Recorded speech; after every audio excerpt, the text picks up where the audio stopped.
It's finally over. It's been 3 years out of my life. It's quite ironic I've got community service, because as far as I'm concerned, being a police officer is community service anyway. So I'm pleased with the judgment and I'm pleased with the vindication. Do you feel vindicated? I do. I do. What I did, I made some management errors, but I never did anything criminally in my own mind. And I think the judge's comments reflected that. We heard, Adam, that the judge said it was there was concerns for the community that you had in giving out that information. Yes, it was a personal decision. I lived in the area. I was the commander of Hurstville. I had a 9-year-old daughter at the time, who was 9, same age as the victim. And what I did was to try and warn the other parents. Would you do it again? Yes, but I would have informed my commanding officers of what I did. I wish I had the courage to do it back then.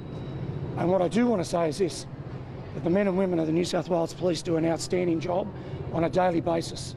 The politicians and the executive have got to let them do their job without politicising what they do. I'm a good example of politicisation, and I would do the same again, but I'd have the courage to tell them what I was doing. You paid a very big price for what you did.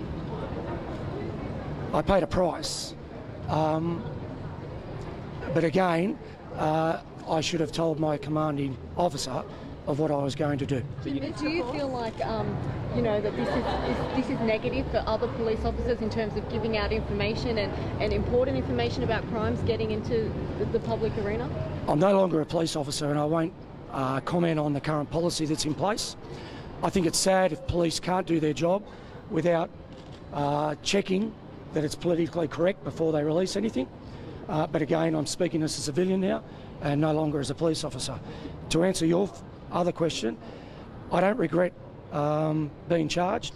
I don't regret the sentence. What I do regret, and I regret on a daily basis, is not being able to be a police officer anymore. Can you just describe the stress that you and your family have been under over the past 3 years? What kind of damage? It's one thing to have to deal with the stress personally. It's a whole other issue when you have family that go through it with you through no fault of their own.